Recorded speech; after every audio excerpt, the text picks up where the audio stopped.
Chip வார். இந்த chip வாரை பற்றி அதிகமாக நம்ம பேசியிருக்கோம். சிப் வார் ஏன் உருவானது, அமெரிக்காவுக்கும் சீனாவுக்கும் இடையே ஏற்பட்டிருக்கக்கூடிய பிரச்சனை, 2027 சீனாவினுடைய மிகப்பெரிய ஒரு ஆம்பிஷன் இருந்துச்சு, தைவானை சீனா ரீயூனிஃபிகேஷன் பண்ணுறதுக்கான காரணம், இப்படின்னு சொல்லி பல பாகங்களை சிப் வாரில் பார்த்துருக்கோம். அது இப்போ ஒரு எக்ஸ்ட்ரீம் பொசிஷனுக்கு வந்து நிற்கிறது அப்படின்னு சொல்லலாம். இந்த பொசிஷன் அப்படிங்கிறது சீனாவுக்கும் அமெரிக்காவுக்கும் ஏற்படக்கூடிய சண்டை. இந்த சண்டை இரண்டு நாடுகளுக்கு நன்மையாக மாறும். ஒன்று ஜப்பானுக்கும், இன்னொன்று இந்தியாவுக்கும்.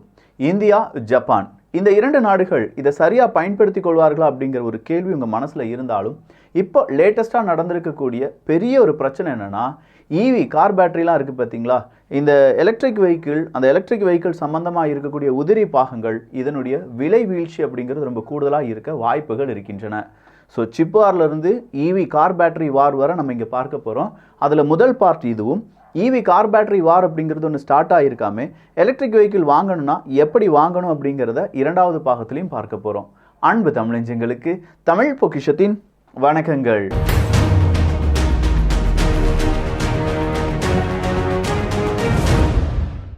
மூன்று காரணங்களால் தான் இந்த சிப் வார் அப்படிங்கிறது பிகின் ஆகுது. முதல் ரீசன் என்ன அப்படின்னு பார்த்தீங்கன்னா, டொனால்டு ட்ரம்ப் அவர்களுடைய அட்மினிஸ்ட்ரேஷன் இருக்கும்போது சீனாவினுடைய எக்ஸ்போர்ட்ஸ் எல்லாத்துக்குமே டேரிஃப் அப்படிங்கிறத அறிமுகம் செய்கிறாங்க. இதுதான் முதல் ரீசன்.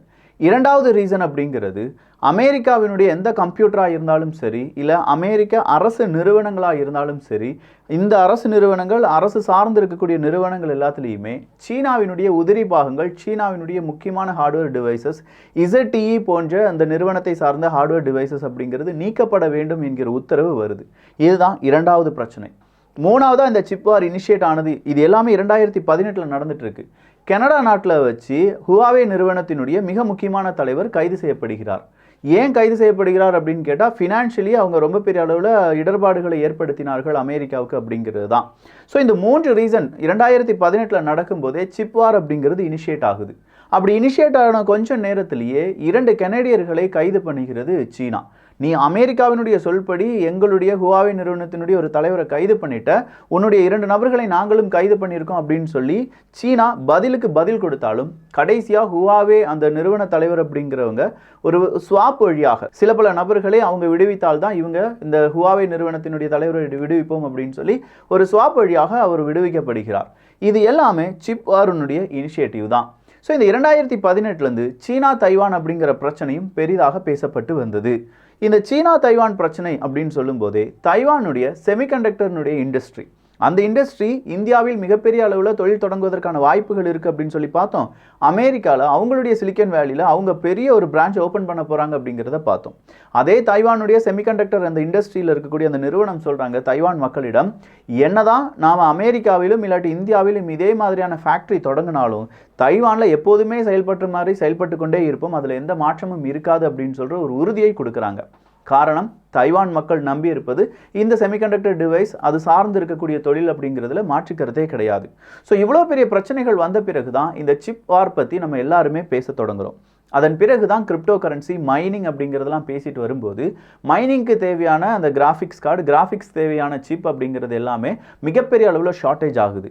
சாதாரண மாணவ மாணவிகள் பயன்படுத்தக்கூடிய லேப்டாப்ல இருந்து எக்ஸ்ட்ரீமாக கேமர்ஸ் அப்படிங்கிறவங்க வர இந்த சிப் வாரால் மிகப்பெரிய அளவில் பாதிப்புக்கு உள்ளாகிறார்கள். ஒரு கட்டத்துக்கு மேலே அமெரிக்கா இந்த சிப் வாரில் முதன்மையான ஒரு இடத்தை அடைய ட்ரை பண்ணுறாங்க. அமெரிக்கா இந்த சிப் வாரில் திடீர்னு குதிக்கலை. அமெரிக்காவை பொறுத்த வரைக்கும் செமிகண்டக்டரை அமெரிக்கா தான் கண்டுபிடிச்சிருந்தாங்க, அமெரிக்கா தான் பெரிய அளவில் ப்ரொடியூஸ் பண்ணியிருந்தாலும் இப்போ அமெரிக்காவினுடைய செயல்பாடு அப்படிங்கிறது உலக அரங்கில் வெறும் 10% தான். ஸோ 10% மட்டும்தான் செமிகண்டக்டர் அப்படிங்கிறத அமெரிக்கா ப்ரொடியூஸ் பண்ணுறாங்க. மீதம் இருக்கும் 90% சீனா, தைவான், இந்த 2 நாடுகளில் ஒரு 75% அவங்க 2 பேருமே என்ன செஞ்சிடறாங்க, கவர் பண்ணிடுறாங்க. அப்போ இந்த மாதிரியான ஒரு சிச்சுவேஷன் வரும்போது அமெரிக்காவில் இருக்கக்கூடிய நிறுவனங்களுக்கு ஜோ பைடன் அவர்களுடைய அட்மினிஸ்ட்ரேஷன் என்ன செய்கிறாங்க, பெரிய அளவில் ரெஸ்ட்ரிக்ஷன்ஸ் கொடுக்குறாங்க. முக்கியமான சிப்செட், ரொம்ப காம்ப்ளெக்ஸான நிறைய எக்ஸிக்யூட் செய்யக்கூடிய சிப்செட்டை நீங்கள் யாருக்கு விற்கக்கூடாது, சீனாவுக்கு விற்கக்கூடாது. அப்படியே விற்றீங்கன்னா கண்டிப்பாக உங்களுடைய அந்த ஃபேக்ட்ரி உரிமை எல்லாமே இங்கே ரத்து செய்யப்படும். சரி, சீனாவில் ஏதாவது ஒரு நிறுவனத்திடம் அமெரிக்கர்கள் வேலை செய்கிறாங்க, அதுவும் ஒரு சிப் ஓரியன்டாக இருக்கக்கூடிய நிறுவனம் என்றால் அந்த நிறுவனத்தை விட்டு உடனடியாக வந்துடுங்க. ஏன்னா டெக்னாலஜி ஒருவேளை கசிவதற்கான வாய்ப்புகள் இருக்குது அப்படின்னு சொல்லி இந்த சிப் வாரினுடைய அடுத்த ஃபேஸை ஆரம்பிக்கிறாரு ஜோ பைடன் அவர்கள்.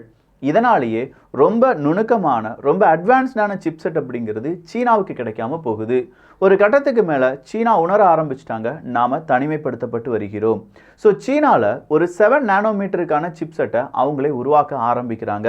ஆனால் அமெரிக்கா போன்ற நாடுகளில் 4 நானோமீட்டர்லாம் சிப்செட் உருவாக்கிட்டு இருக்கும்போது 7 நானோமீட்டர் சிப்செட்டை வச்சு சீனா என்ன செய்கிறாங்க, கொஞ்சமாக அவங்களுடைய அந்த தற்சார்பு அப்படிங்கிறத அடைய ட்ரை பண்ணுறாங்க. அமெரிக்காவினுடைய தடை அப்படிங்கிறது சீனாவுக்கு ஒரு தடையாக இல்லாமல் அதை ஒரு படிக்கட்டாக மாற்றி அமெரிக்காவுக்கு எதிராக சீனா இந்த மாதிரி சிப்செட் உலகத்தில் தன்னிறைவு அடைந்து விடும் அப்படிங்கிற ஒரு நிலைமை வரும்போது அமெரிக்கா அடுத்த கட்டமாக நம்ம எப்படி இதுக்கு தடை விதிக்கலாம் அப்படின்னு சொல்லி யோசிச்சுட்டு இருக்கும்போது தான் சீனாவினுடைய இன்றைய அறிவிப்பு எல்லாமே ரொம்ப அபரிவிதமாக இருக்குது. சீனா என்ன செஞ்சாங்க, இவ்வளோ நேரம் அமெரிக்கா என்ன செஞ்சாங்க அப்படின்னு சொல்லி பார்த்தோம். சீனாவை பொறுத்த வரைக்கும் ஒரு கால்குலேஷன் பண்ணுறாங்க. ரேர் எர்த் எலமெண்ட்ஸ் அப்படிங்கிறது சீனாவில் தான் அதிகமாக இருக்குது அப்படிங்கிறது நமக்கு எல்லாருக்குமே தெரியும். இந்த ரேர் எர்த் எலமெண்ட்ஸை பயன்படுத்தி தான் சிப்செட்லேருந்து நம்ம யூஸ் பண்ணுற கம்ப்யூட்டர், ஏவியேஷனுக்கு தேவையான முக்கியமான உபகரணங்கள், மிசைல் டெக்னாலஜிக்கு தேவையான உபகரணங்கள், ஸ்பீக்கர்ஸ் இது எல்லாமே உருவாக்கப்படுகிறது என்பது நமக்கு தெரிஞ்ச விஷயம்தான். ஸோ இந்த மாதிரியான ரேர் எர்த் எலமெண்ட்ஸில் நிறைய ரேர் எர்த் எலமெண்ட்ஸ் எக்ஸ்போர்ட் அப்படிங்கிறதுக்கு தடை விதிக்கிறது சீனா. அதுவும் குறிப்பாக 2 நாடுகளுக்கு தடை விதிக்கிறாங்க. ஒன்று அமெரிக்கா, இன்னொன்று ஜப்பான். ஜப்பானுக்கும் ரேர் எர்த் எலமெண்ட்ஸுக்கும் என்ன சம்பந்தம் அப்படின்னு பார்த்தா, ஜப்பான் வழியாக அமெரிக்காவுக்கு தேவையான ரேர் எர்த் எலமெண்ட்ஸ் கிடைச்சிரும் அப்படிங்கிறதுனால தான் சீனா என்ன செஞ்சிட்டாங்க, ஜப்பானுக்கும் சேர்த்து ரேர் எர்த் எலமெண்ட்ஸினுடைய சில எலமெண்ட்ஸ் கொடுக்க மாட்டேன் அப்படின்னு சொன்னாங்க. ஸோ ரேர் எர்த் எலமெண்ட்ஸ் தானே கொடுக்க மாட்டேன்னு சொல்லியிருக்காங்க, அப்படின்னா இந்த சிப்செட்டுக்கு தேவையான ரேர் எர்த் எலமெண்ட்ஸை தர்றதுக்கான வாய்ப்புகள் இருக்குது அப்படின்னு சொல்லி பார்த்தா கொஞ்சம் நாட்களுக்கு பிறகு சீனா அடுத்த அப்டேட்டை களமிறக்குகிறது. அதில் ஜெர்மானியம் மற்றும் கேலியம் அப்படிங்கிற 2 ரேர் எர்த் எலமெண்ட்ஸை கண்டிப்பாக நாங்கள் எக்ஸ்போர்ட் பண்ணவே மாட்டோம்னு சொல்கிறாங்க. இந்த ஜெர்மானியமாக இருக்கட்டும், கேலியமாக இருக்கட்டும், 60% ஜெர்மானியத்தினுடைய 60% ப்ரொடக்ஷன் அப்படிங்கிறது சீனாவிலிருந்து தான். இந்த கேலியம் அப்படிங்கிறதுனுடைய 90% ப்ரொடக்ஷன் அப்படிங்கிறதும் சீனாவிடம் இருந்து தான். ஸோ ஜெர்மானியமும் கேலியமும் இல்லாமல் சிப்செட்டை உருவாக்க முடியாது அப்படிங்கிற ஒரு நிலைமை வரும்போது சீனாவினுடைய அடுத்த மரண அடி ஸ்டார்ட் ஆகுது. அதுதான் கிராஃபைட். இந்த கிராஃபைட்டும் நாங்கள் என்ன தர மாட்டோம், உங்களுக்கு தர்றதுக்கான வாய்ப்புகள் இல்லை அப்படிங்கிற ஒரு அறிவிப்பை சீன அரசாங்கம் வெளியில் விடுறாங்க. சீன அரசாங்கம் கிராஃபைட், கேலியம், ஜெர்மானியம் போன்ற இந்த மாதிரியான முக்கியமான ரா மெட்டீரியல்ஸ் எதுவுமே அமெரிக்காவுக்கு ஏற்றுமதி செய்யவில்லை என்றால் அமெரிக்காவால் அடுத்ததாக என்ன செய்ய முடியும் அப்படின்னு யோசிச்சுட்டு இருக்கும்போது சீனாவினுடைய மரண அடி இதோடு நிப்பாட்டில். அடுத்ததாக சீனாவில் இருக்கக்கூடிய நிறுவனங்களுக்கு கிட்டத்தட்ட 160 பில்லியன் அமெரிக்க டாலருக்கு மேலே சப்சிடி தரப்போகிறோம் என்கிற அறிவிப்பை வெளியிட விடுகிறது சீனா. அப்படின்னா சப்சிடி ஏன் கொடுக்குறாங்க, அவங்க நாட்டில் அந்த நிறுவனத்தை தொடங்கி அந்த நிறுவனத்தினுடைய ரிசர்ச் அண்ட் டெவலப்மெண்ட்டை நடத்தி 7 நானோமீட்டர் சிப்செட் மட்டும் போதாது, அட்லீஸ்ட் 4 நானோமீட்டர் 2 நானோமீட்டர் சிப்செட்லாம் நம்ம உருவாக்க வேண்டும் அப்படிங்கிற அந்த முனைப்புடன் செயல்படுகிறார்கள். 2027 சீனாவுக்கு ஒரு பெரிய கனவு இருந்துச்சு. உலகத்தில் எங்கே பார்த்தாலும் சூப்பர் கம்ப்யூட்டர்ஸ் இல்லாட்டி ஆர்டிஃபிஷியல் இன்டெலிஜென்ஸ் இதெல்லாம் வரும்போது அதில் தயாரிக்கப்படக்கூடிய சிப்செட் எல்லாமே மேட் இன் சீனாவாக இருக்க வேண்டும் அப்படிங்கிறது தான். இந்த மேட் இன் சீனா அப்படின்னு சொல்கிறதுலேருந்து இப்போ உலக நாடுகள் கொஞ்சமாக டீவியேட் ஆகுறாங்க என்கிற அந்த ஒரு நிலைமை சீனாவுக்கு ஒரு பெரிய நெகட்டிவாக மாறுது. சீனா உளவு வேலை பார்க்கிறார்கள். சீனாவினுடைய சிப்செட் டேட்டாவை அவங்களுடைய சர்வருக்கு அனுப்புது. டிக்டாக்ல இருந்து இசட்டி வர இந்த கம்ப்ளைண்ட் அப்படிங்கிறது இருந்துக்கிட்டே இருக்குது. நேற்றுலேருந்து உலக நாடுகளுக்கு ஒரு அலாம் செய்தி அப்படிங்கிறது போயிட்டே இருக்குது, ஃபார்வர்ட் ஆகிட்டே இருக்குது. நேற்று நீங்கள் தமிழ் விதையை பார்த்துருந்தீங்கன்னா தெரிஞ்சிருக்கும். அடுத்ததாக ஒரு சைபர் அட்டாக் அப்படிங்கிறது தான் இந்த உலகத்தை யுத்தத்துக்கு கொண்டு செல்லக்கூடிய ஒரு பேர்ல் ஹார்பர் அட்டாக் மாதிரியான அட்டாக்காக இருக்கும் என்பது. ஸோ சைபர் அட்டாக் அப்படிங்கிறது உலக நாடுகளை, அதுவும் குறிப்பாக ஒரு நாட்டை நம்ம எதிர்க்க வேண்டும் என்றால் அந்த நாட்டினுடைய பவர் கிரிட்டிலிருந்து, அந்த நாட்டினுடைய இன்டர்நெட் சேவை, அந்த நாட்டுக்கு தேவையான அத்தியாவசிய டெலிகம்யூனிகேஷன் இது எல்லாத்தையுமே நாம் தடுத்துட்டோம் அப்படின்னா அந்த நாடால் எந்திரிக்கவே முடியாது என்பது எல்லோருக்கும் தெரிஞ்சது தான். ஸோ ஒரு நாட்டை அழிப்பதற்கு சைபர் அட்டாக் அப்படிங்கிறத செய்யணும். அந்த சைபர் அட்டாக்கு தேவையான மென்பொருளாக இருக்கட்டும், அதனுடைய ஹார்ட்வேர்ஸாக இருக்கட்டும், அதில் அட்வான்ஸ்டாக இருக்கக்கூடிய எந்த நாடு இருக்கோ அந்த நாடு பிற நாடுகளை அடிமைப்படுத்தலாம். அதனால தான் ஒரு காலகட்டத்தில் கச்சா எண்ணெய் எப்படி இந்த உலகை ஆண்டதோ அதே மாதிரி வரும் காலகட்டம் அப்படிங்கிறது சிப்செட் உலகம் அப்படின்னு சொல்லலாம். ஸோ சிப்செட்டை யார் கண்ட்ரோலில் வச்சுருக்காங்களோ அவங்களுடைய ஆட்சியின் கீழ் தான் இந்த உலகம் போகிறதுக்கான வாய்ப்புகள் இருக்குது. இதுக்கு சிறந்த உதாரணம் என்ன அப்படின்னு சொல்லி பார்த்தீங்கன்னா என்விடியா தான்.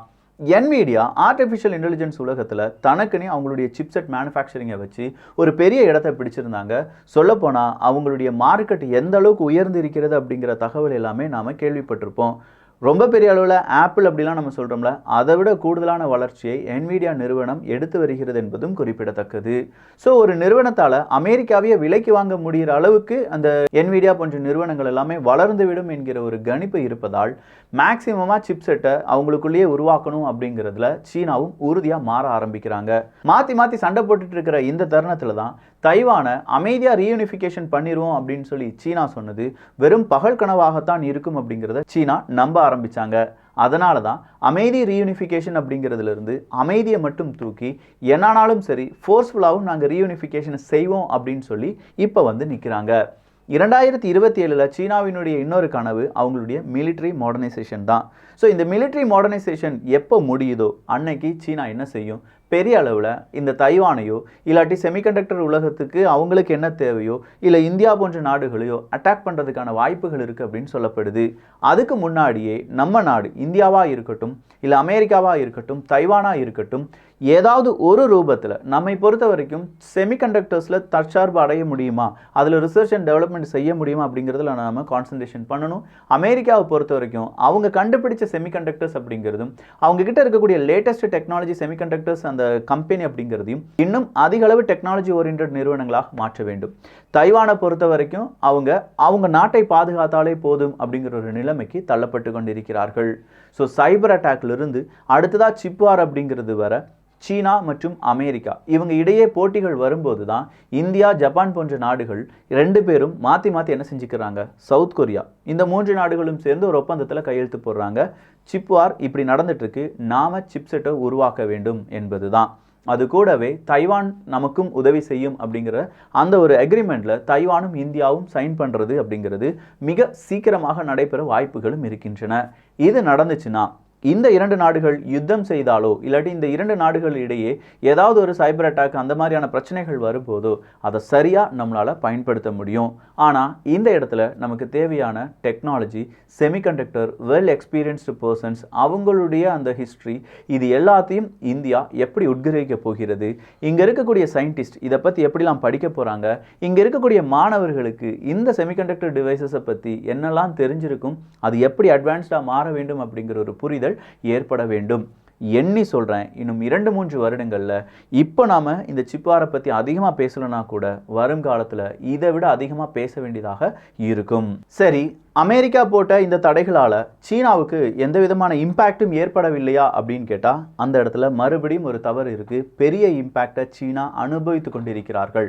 அப்படி அனுபவிப்பதனால தான் சீனாவினுடைய இண்டஸ்ட்ரியே கொஞ்சமாக ஷேக்கிங் ஆகி மாறி நிற்கிறது.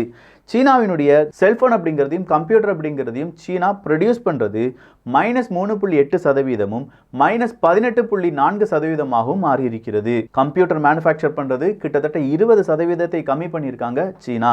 அதே மாதிரி எக்ஸ்போர்ட்ஸ் அப்படிங்கிறது, மொபைல் ஃபோன் எக்ஸ்போர்ட் அப்படிங்கிறது -12%ஆகவும் கம்ப்யூட்டர் எக்ஸ்போர்ட் அப்படிங்கிறது -23%ஆகவும் குறைந்திருக்கிறது.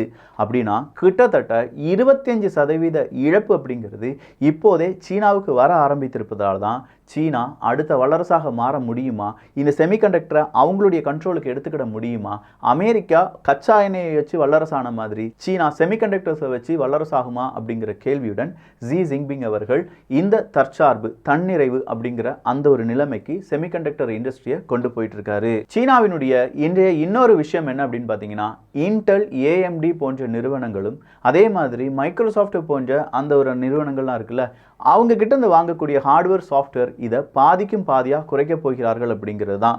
ஆல்ரெடி சீனா இதில் ரொம்ப கை தேர்ந்து நிற்கிறார்கள். அவங்கள பொறுத்த வரைக்கும் வேர்ல்டு டாமினன்ட் பிசி ப்ராசஸர் அப்படின்னு சொல்லி இன்டெல், ஏஎம்டி அறியப்பட்டாலும் அவங்க கிட்ட இருந்து சீனா மிகப்பெரிய அளவில் இறக்குமதி பண்ணிட்டு இருந்தாங்க. உதாரணத்துக்கு சொல்கிறேன், இன்டெல் நிறுவனத்திடம் இருந்து போன வருடம் 27%, இன்டெல்னுடைய 27% எங்கே போயிருக்கு அப்படின்னு பார்த்தீங்கன்னா சீனாவுக்கு மட்டும் போயிருக்கு. அதாவது 54 பில்லியன் அமெரிக்க டாலர். ஏஎம்டியினுடைய ப்ரொடக்ஷனில் 15% சீனாவுக்கு தான் போயிருக்கு, கிட்டத்தட்ட 23 பில்லியன் அமெரிக்க டாலர். இதை பாதிக்கு பாதியாக குறைக்கிறார்கள் என்றால் அமெரிக்காவினுடைய நிறுவனங்கள் இன்னொரு பையரை தேடி போக வேண்டியதாக இருக்கும். சீனாவை விட நல்ல பையர் யாராக இருக்க வாய்ப்புகள் இருக்குது? வேறு யாருமே இல்லை, அஸ் யூஷுவல் இந்தியா தான்.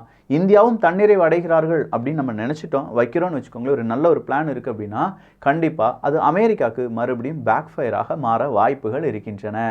சாஃப்ட்வேர் மைக்ரோசாஃப்ட் அப்படிங்கிறது எல்லாத்தையுமே இப்போ விண்டோஸாக இருக்கட்டும், இன்னும் பல சாஃப்ட்வேர்ஸை விட்டு சீனா ஓரமாக தள்ளி நிற்க ஆரம்பிச்சிருக்காங்க. ஓப்பன் சோர்ஸ் லினக்ஸ் பேஸ்டான ஆப்ரேட்டிங் சிஸ்டத்திலிருந்து அவங்களுக்கு தேவையான ஹார்ட்வேர், அவங்களுக்கு தேவையான ரா மெட்டீரியல்ஸ், இது எல்லாத்தையுமே சீனா அவங்களுக்குன்னு மட்டுமே ஸ்பெசிஃபிக்காக உருவாக்கவும் ஆரம்பிச்சிருக்காங்க. இதனால் மறுபடியும் ஒரு அயர்ன் கர்டன் அப்படிங்கிறது எப்படி சோவியத் யூனியன், ரஷ்யா இந்த உலக நாடுகளிடையே வீசுமோ அதே மாதிரி சீனாவும் அவங்களாகவே பாதுகாத்துக் கொள்வதற்கு ஒரு அயர்ன் கர்டனை வீச ஆரம்பிச்சிருக்காங்க. எது எப்படி இருந்தாலும் இந்த சிப்பாரை பற்றி யங்ஸ்டர்ஸ் படிங்க. நிறைய விஷயங்கள் கோர்வையாகத்தான் நான் இந்த ஒரு பதிவில் சொல்லியிருக்கேன். அடுத்ததா இதனால் ஈவி கார் பேட்டரி வார் அப்படிங்கிறது வரும்னு சொன்னிய விக்கி, அது எந்த அளவுக்கு சாத்தியம் அப்படிங்கிறதையும் அடுத்த பதிவில் பார்த்துடலாம். ஸோ இந்த ஒரு பதிவு உங்களுக்கு பிடிச்சிருந்துச்சுன்னா நீங்கள் கண்டிப்பாக 4 நண்பர்களுக்கு ஷேர் பண்ணுங்கள். அவங்களுக்கும் இதை பற்றியான புரிதல் ஏற்படட்டும். நல்லதை பகிர்ந்து நல்ல சமுதாயத்தை உருவாக்குவோம். நன்றி, வணக்கம்.